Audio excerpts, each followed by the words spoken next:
What's going on, guys? I'm Brandon from Walker's Woodworks. Welcome back to the channel. Today we're going to try to transform this space with the help of Toja Grid. I want to take you guys along for it. Let's go. Basically, my plan is to get rid of all of this old patio furniture, and we will get that replaced, clean up the area just a little bit, and then we will put up an 8x16 Toja Grid pergola. I'm going to go grab the 4x4s for it from the store, and then we can get to staining those and get started on this project. I went with a solid color black deck stain on this. I figured that'd be the most durable in the outdoor elements. So this was the first time I actually bought a brush that was made for staining, and it made a huge difference. It held up a lot better than regular brushes. It held a lot of stain and covered a good area pretty quickly. If you guys are interested in checking it out, I will leave a link to it as well as all the other tools I use in this video in the video description below. Between putting on coats of stain, I used 2 coats. I took some time and moved all the old patio furniture out of the way, and then used a cordless trimmer and blower to get rid of all the weeds that had grown up through the concrete. I will also leave a link to Toja Grid in the description below in case you guys are interested in getting one of these kits to spruce up your yard. They have a bunch of different styles, colors, and sizes to fit pretty much any need. They even have a hammock, which will probably be our next project in the yard. Once I had the area all cleaned up, I started unpacking all the brackets and hardware that came with the double 8x8 kit that I got, and I was pleased to see that they were very good quality, powder coated, and they came with all the hardware I needed, plus the little black caps that go over the screws to hide the silver color.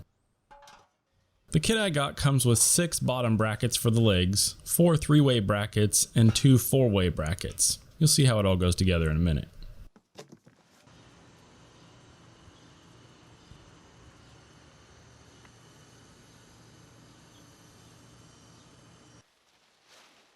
I didn't want to scuff up the brackets or the posts, so I laid down a tarp and then laid out all the brackets in an upside down format.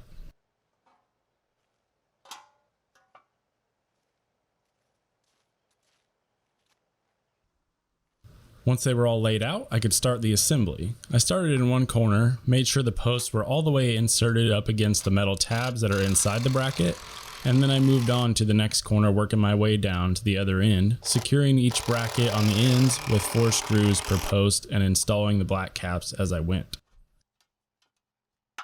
Some of them needed a little persuasion to get in all the way.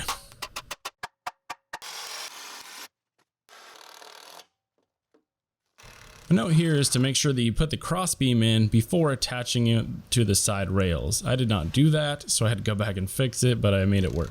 Same story with the end. Put in the cross piece and then attach it to the sides.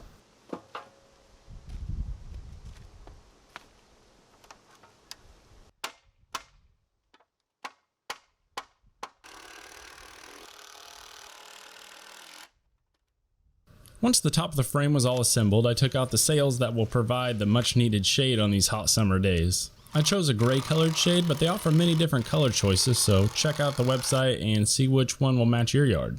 The shades themselves are really easy to attach. All that you need is a provided bracket that you screw into the frame, and then the shades have a strap on them that loop around that bracket and clip into themselves. Also, they're adjustable so you can get them centered and pulled tight.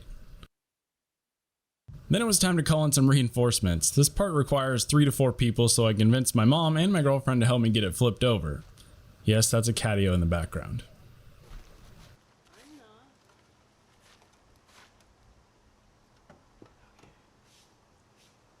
Once we got it flipped over, I attached all the base brackets to the legs with 4 screws and the little black caps, so that way they were ready to install.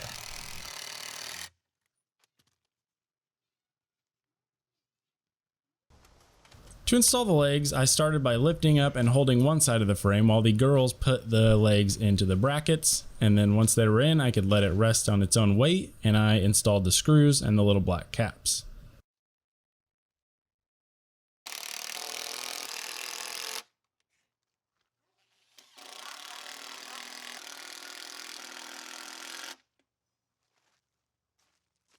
The first side wasn't too bad at all, but when it came time to lift the second side, that's where it got real heavy all of a sudden. This part was a little sketchy, I'm not gonna lie. I would recommend 4 people for this part and an actual ladder, but we got it done.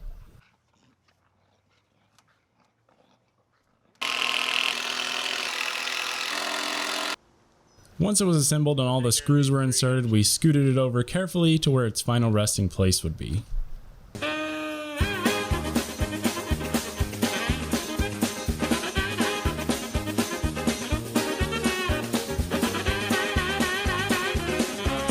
enough of that. I anchored it down in the dirt using big tent stakes, and then in the cement I used concrete anchors.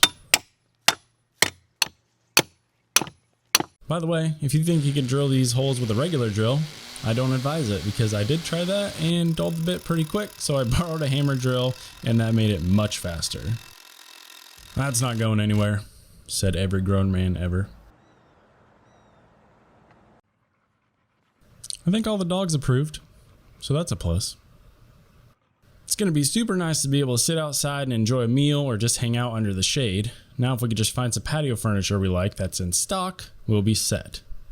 Like I said earlier, I'll leave a link to the Toja Grid stuff in the description below for you guys to check out and design a kit that will look great in your space. Shout out to Toja Grid for sending us this kit. If you guys like the video, I have another one queued up here in the corner that I think you'll like as well. Thanks for watching, and we'll see you on the next one.